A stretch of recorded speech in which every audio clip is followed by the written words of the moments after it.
Hey everyone, welcome to Comic Artist Pro Secrets. My name is Ethan Van Sciver. I am an artist at DC Comics and just a humble ink and superhero merchant. Really happy to be here with you this morning after last night's wonderful Dan Slott interview. I hope you enjoyed that, got something out of it. I personally felt like it probably went on a little bit too long, like 2.5 hours might have been pushing it, but he had a lot to say.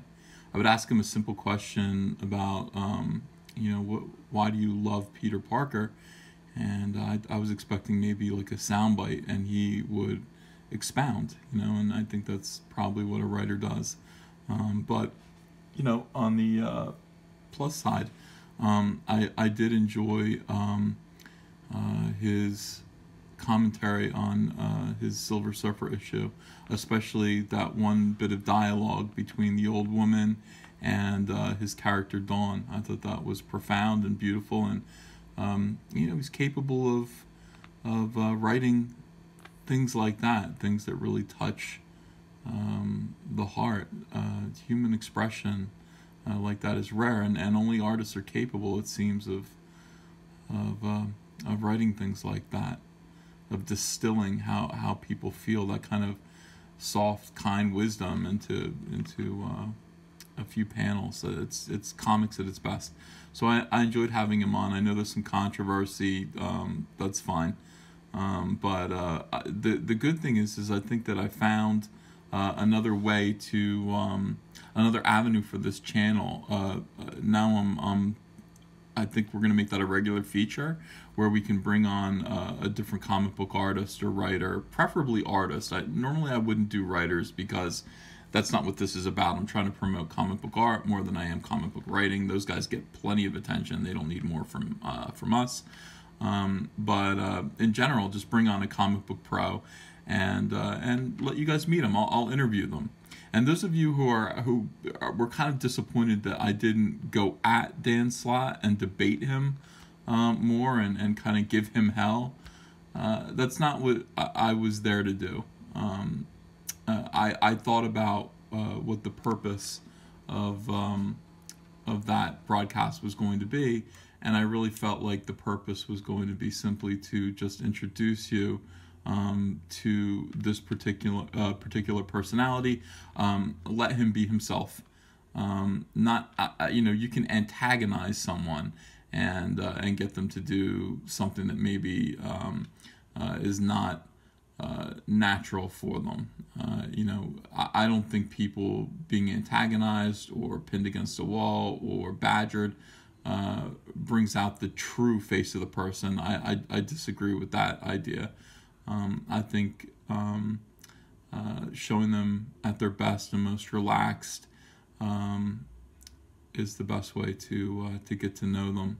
So I won't be doing that. I won't be pressing people. I won't be, if they say something controversial, I might kind of say, but probably I'll let it lie. I mean, it's for you guys to talk about. It's for you guys to discuss. It's for you to make up your own mind about. And that's going to be one of the things about this channel. I trust you guys to be adults with opinions, and also I trust you guys to be fair, and I think you've proven to be fair. So without any further ado, thank you for coming last night, and for those of you who did behave. I know there were people who didn't behave in the chat, from what I understand. Those of you who did come and were sophisticated adults who were going to give a hearing to somebody who they often disagreed with, thank you. You guys are great. You guys are welcome over my house for drinks. Well, maybe not, but anyway, hypothetically, metaphorically, come on over. All right, so let's begin with this. This is my newest book, and now that it's Tuesday of the following week, I feel like we can go ahead and do a commentary track for this. Before I kind of show the book off, I thought we should leave it on the stands for a week, and then we'll spoil it. If you haven't bought this yet, if you haven't read it, feel free to save this commentary for later. If you're curious, let's go. Let's delve into this. This is Hal Jordan and the Green Lantern Corps number 32.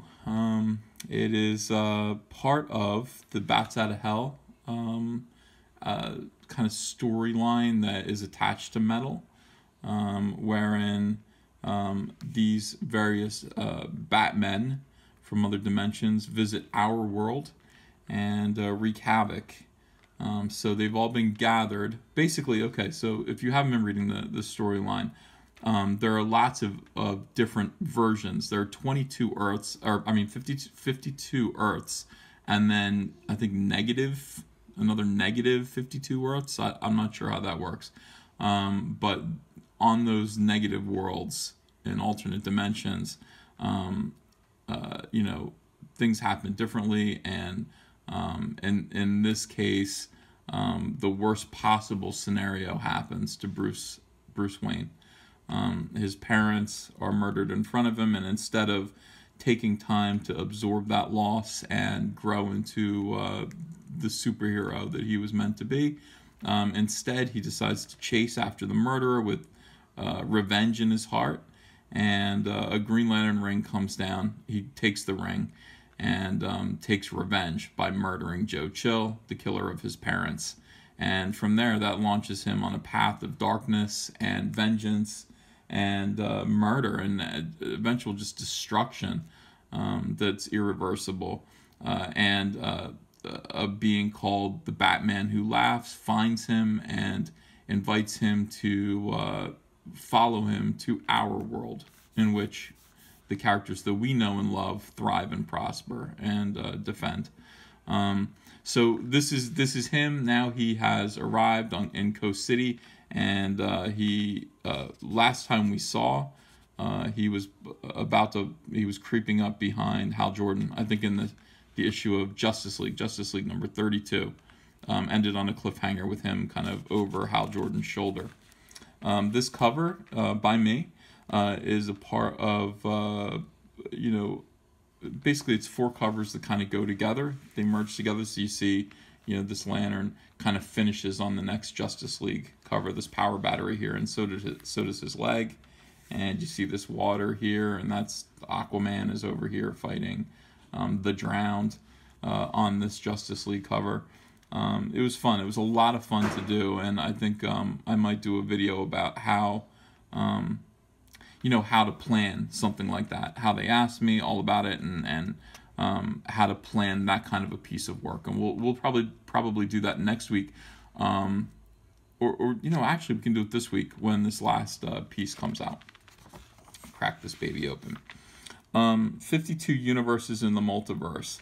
This is interesting here. When this was described to me, they said there are a lot of universes, all together. They wanted to show this kind of thing. So I didn't put Earths. These are just Earths. These are not universes. I actually drew balls like this, and within them, one would assume there was a source wall around it, and then an infinite tiny universe that was like a cell, and then a lot of these were all universes. And because I thought that was a literal, it was a better way to kind of do that. But they said, no, we want like parallel Earths. And so they pulled out the line work that I did there and then put in Earths instead. And if that's what they want, that's fine. Here's a shot of the solar system, and a shot closer on what is the United States. And then boom, Coast City, which basically to me is California. DC Comics rarely uses real actual places. They use representative cities, fictional cities. Gotham, Metropolis, Keystone, Arrow. Is it Arrow City? Where's Green Arrow? No, Star City. I'm sorry. It's early. And Coast City here. So this is pretty fun. This is 2-point perspective here. I gotta show you guys 2-point perspective. We're gonna do that. We're gonna do that soon. Flip the page. Here's another. Okay. So this right here. This is 2-point perspective, but it's turned on its side.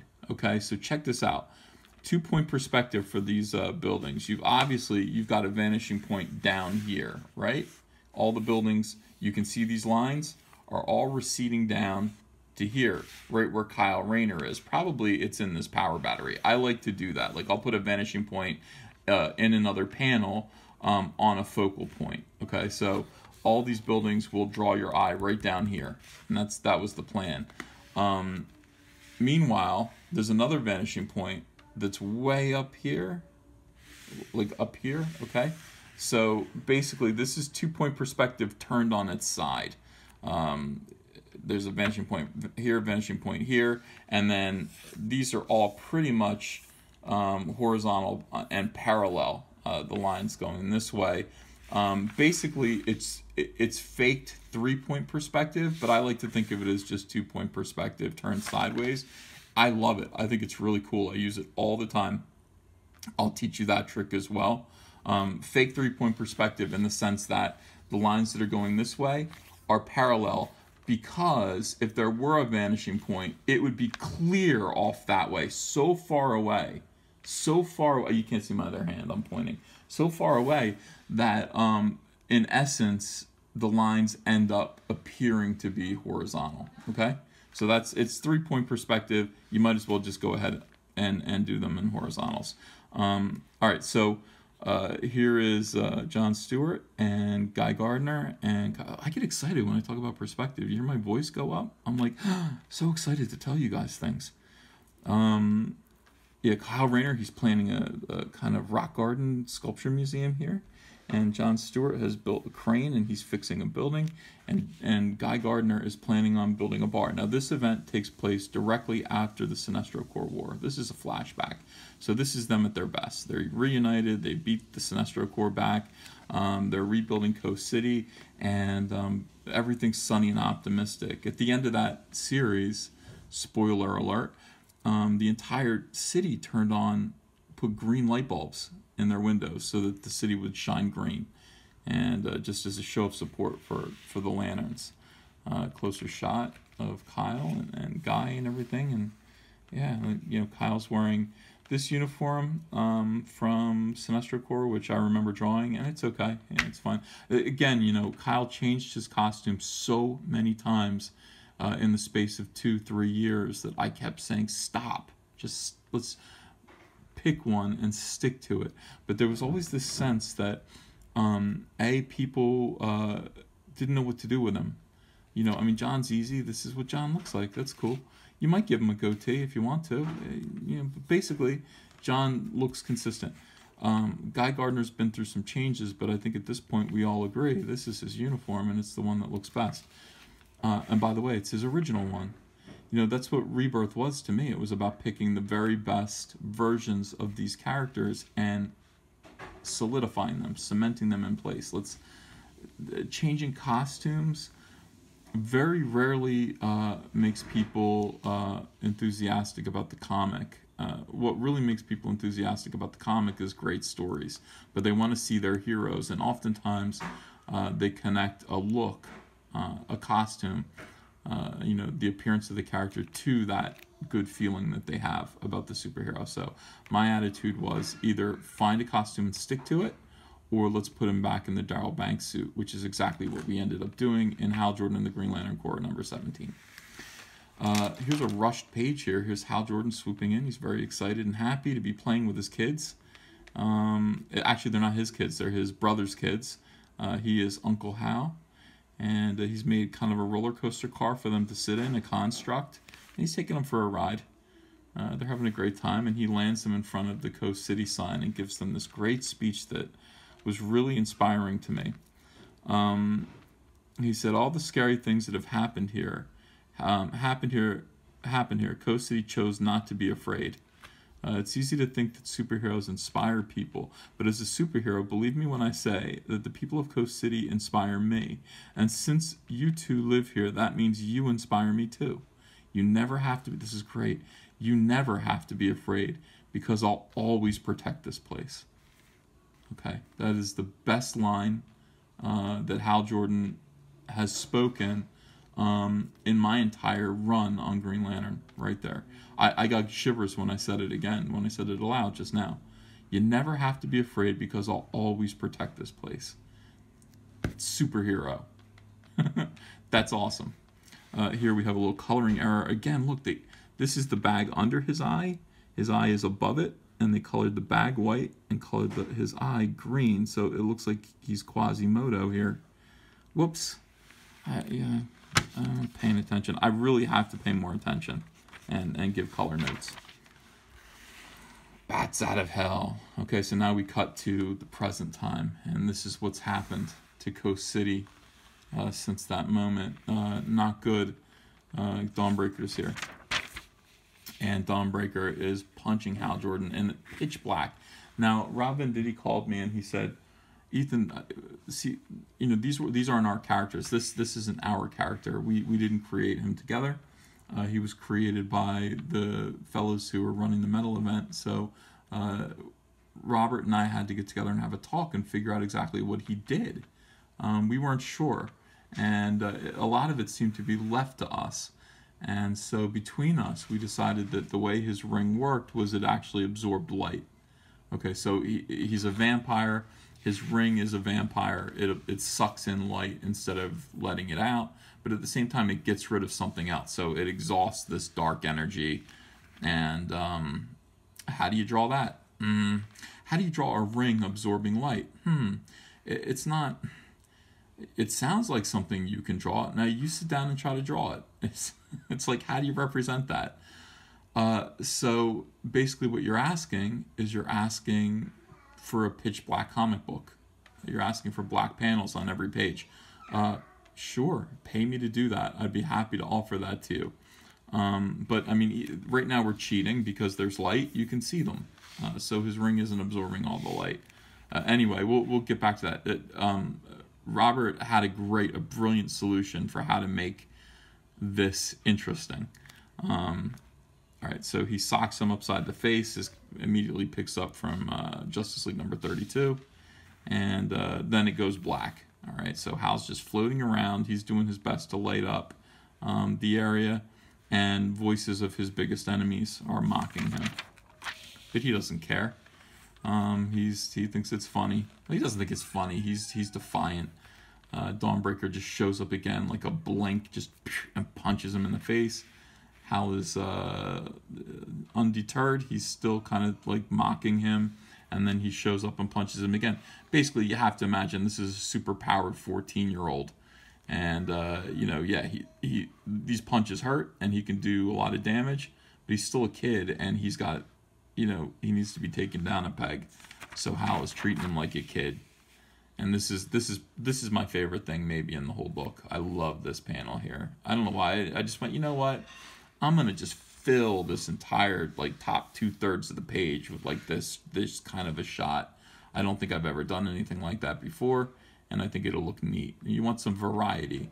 And one of the things about being a comic book artist is you need to surprise the readers with different images. I mean, you don't need to make them go, but you need to keep them fresh and keep people excited as they turn pages. And so this is the kind of thing that I think does that. He says, "You think I fear you," and he sets up a beam of energy, of light, to kind of light up the cave as much as he can. It's like it's thick. I mean, it really is like the darkness is thick, and he's trying to make it happen. But the light fades, and then Dawnbreaker just beats the living hell out of him in the darkness. And when the lights come on again, this is all pretty good. Yeah, Hal's on the ground. He's spitting up blood. This is good coloring here. I like this kind of gray right around his beard area here. This little trickle of dark blood coming out of his mouth. And he says, "Your ring can absorb light. Is that it? I'll give you credit. That's new. But you can't absorb what keeps disappearing. Ring, strobe." So this was Robert Venditti's solution to this. He said, "Ethan, let's do a strobe light effect. So you can do 9-panel grids, and you know, black image, and that way we'll be able to incorporate the black thing that he does, the darkness." There's Ava. I told you this. I mean, this channel, you're gonna get a little microphone right into my house, so you'll get to hear Ava every now and then. All right, so I did it this way. I think he just wanted 2 panels here, just black and then image, and I went, and I wouldn't, you know, I wouldn't mind doing it all like this. Like, it would have been interesting to do like a million panels like this, like 32 panels on a page. Black. This is to set up the idea that the ring is strobing, and then we see Hal looking around. Black, let's dance, and then you see Hal kind of putting together, starting to build something, a massive construct here. While Dawnbreaker tries to fight him, the lights come on again. Dawnbreaker is not hitting him, and we can see more of this thing that he's building. Dawnbreaker charges him, and the lights come on again, and then boom, enormous splash page of Hal, who's built a gigantic construct robot. Now, Robert asked for a battle suit. I think he was thinking like this was going to be like Batman's Dark Knight suit that he fought Superman with. That didn't seem big enough to me. That seemed like too low tech. It seemed like not enough imagination. So I wanted Hal to make a suit, an enormous robot suit like the one that he wears in Injustice 2, the video game, which I love. So whack, you know. Now and look at Dawnbreaker. He looks ridiculous as he gets punched. It's like, you know, he's a kid. He's a little kid. I started thinking, yeah, you know, if I do these and Hal is building things like this with his imagination, I kind of want to see more of it. So I got the idea that I was going to go transparent. So you would actually see through a lot of the suit. You'd see some of the stuff that's going on inside of it and how it works. I ran out of time. I would have done a lot more of this kind of intricate stuff all the way around. I really did run out of time. This book was pushing it. You know, deadlines on metal are tight. They're really tight because it's a big event and it needs to come out on time. Not only does it need to come out on time, but you need to have pages in early so that the next creative team can look at them for reference for their. This is the problem with an event. You know, it's not like, hey, this is a book that stands on its own. Other people have to look at this and, you know, make visual decisions for the next book that comes after this based on what you've done. So I was really pressed for time here, and you'll see that in a minute. Strobing. Here we have poor Atrocitus's skeletal corpse crucified against what would be a giant penny, but looks like Dawnbreaker is on the penny. Sinestro's dead body assembled. Here is they're still fighting in the background. And boom, I like this, just slamming him into the ground. It's not hurting him. And this is the panel everyone talked about, Hector Hammond's corpse, still sitting in his chair. I guess that's what his skull would look like. Yeah. So he's gone. This is another moment where Rob Venditti thrilled him. You stepped up to the mic with your emo crap, Strobe. I came to rock. These three panels are all over the internet. People love it. Dawnbreaker's hiding. And Hal's just like, you know what, I don't need to strobe. I don't, you know, you want light all. So basically, I think Hal makes a big mistake here. Hal decides that he's going to light up the whole cave.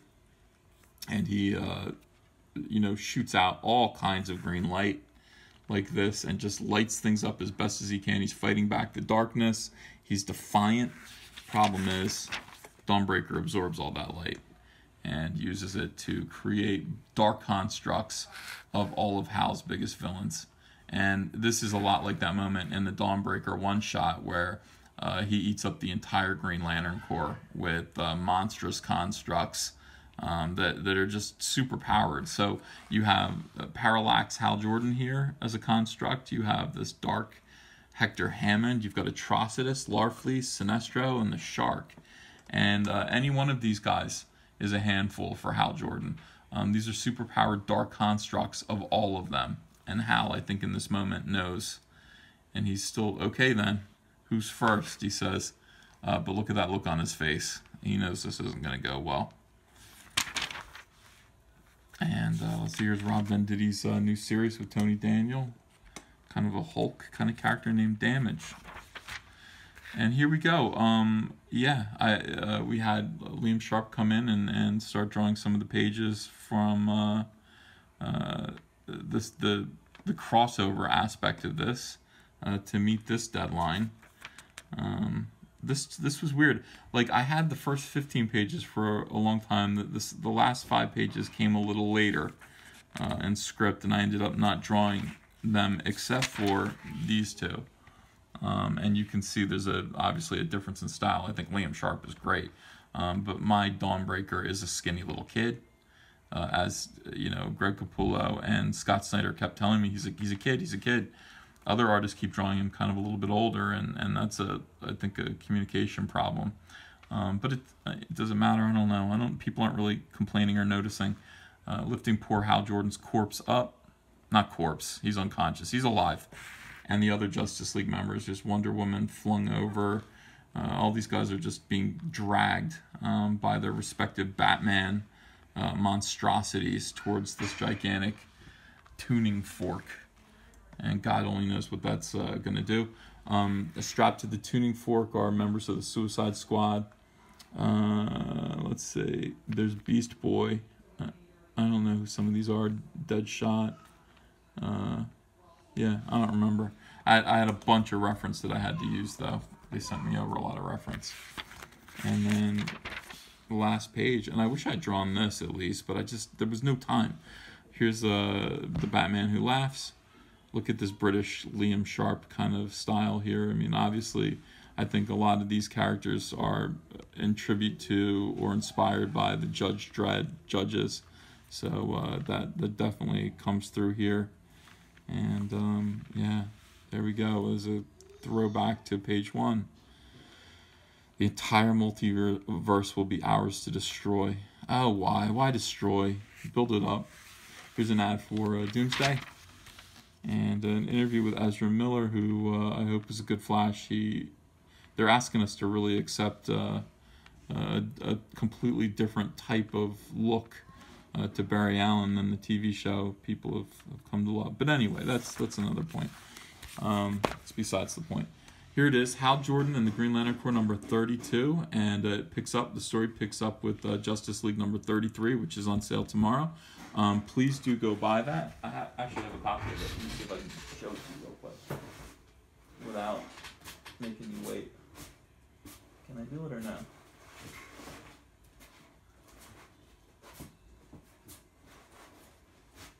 Nope, I don't know where it is. Who cares?